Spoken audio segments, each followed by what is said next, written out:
For the January 2025 exhibit, City of Possibility, the PDX Design Collaborative and NC3D developed a virtual fly-through of 7 projects poised to redefine Portland's central city.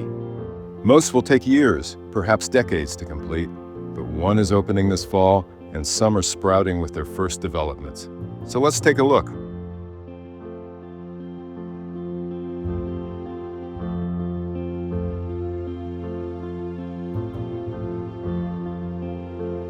We begin our tour with the OMSI district.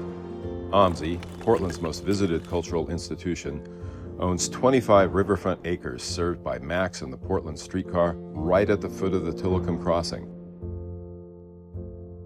OMSI is planning a science and innovation district plus 1,200 units of housing.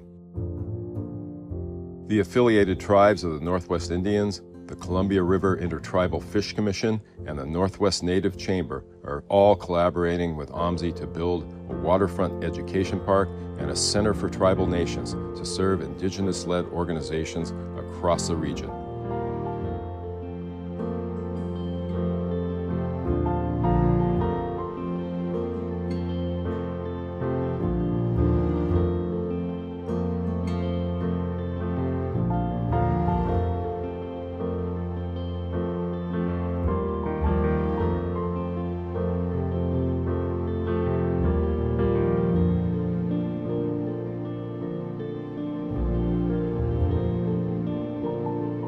Our next stop is the Portland Art Museum, which in the fall of 2025 will open more than 100,000 square feet of new and refurbished galleries.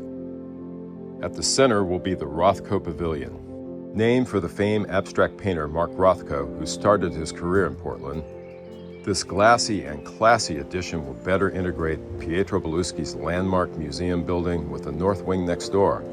A gracious new entrance, lobby, and 2 plazas will welcome visitors from both the South Park blocks and the Portland streetcar.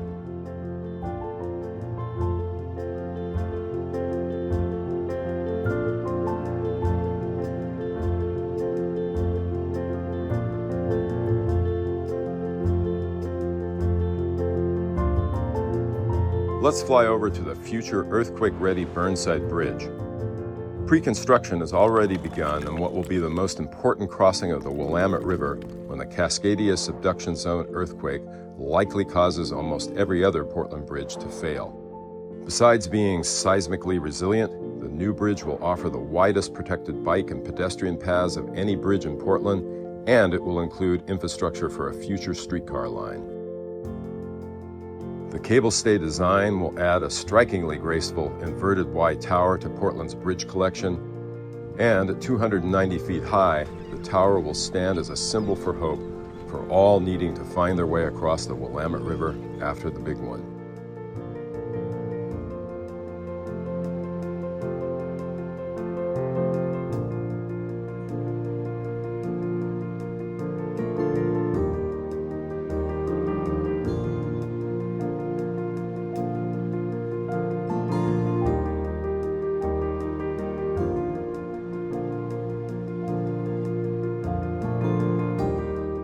A few blocks away, the Broadway Corridor will soon begin taking shape.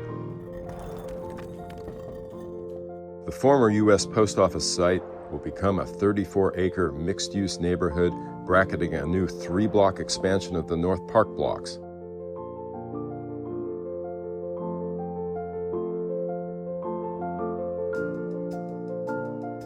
Soon, new streets will be laid, the first park will break ground, and in 2026, Home Forward will develop the first building, a 229-unit affordable housing complex with childcare and workforce development facilities.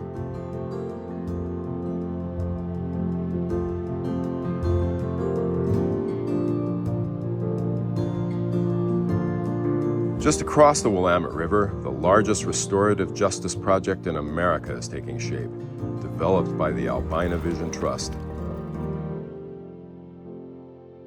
The overall project will reclaim land and build wealth for Portland's Black community on 94 acres where the city's most vibrant Black neighborhood was routed by I-5 and the Memorial Coliseum.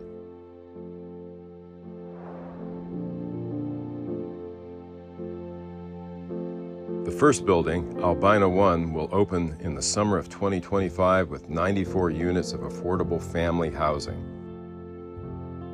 Nearby, Albina Vision Trust will transform the current Portland Public Schools facility into 1,000 new homes.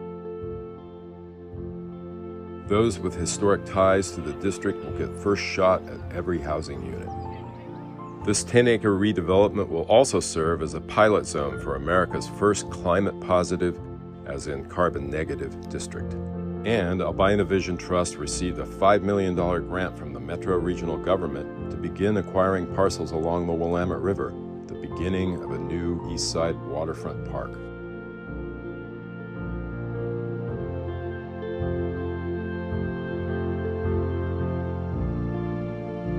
Right next to Albina Vision, the Oregon Department of Transportation is planning to widen I-5 through the Rose Quarter.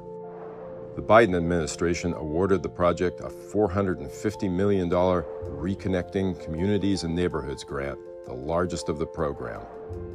The grant would have covered this section of I-5 with an 8-acre cap, strong enough to support parks and 6-story buildings, and advancing Albina Vision's hope to reconstitute a black neighborhood torn apart by a freeway. The Trump administration killed the grant, but Albina Vision's leadership remains focused on the long game, acquiring other properties and building back black.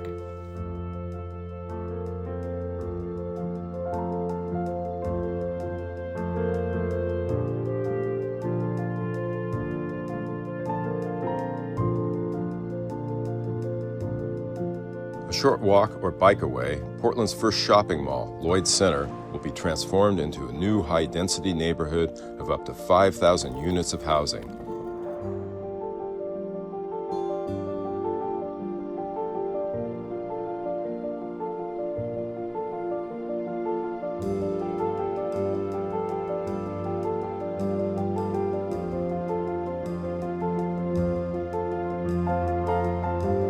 At the center of this 29-acre site will be a large new commons, and the neighborhood, shut out by the mall's 90s remodel, will be reconnected with a grid of streets.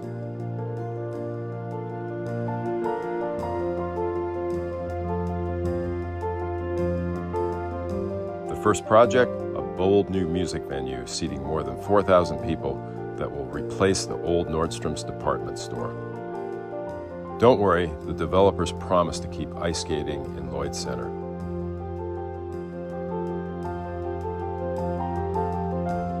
Of course, all of these projects will take shape over time, sometimes slowly or sometimes in spurts. Just remember, planning began for the Pearl District back in the 80s and South Waterfront in the 90s. So let's plan to check back in about 20 years. Thanks for watching, and see you then.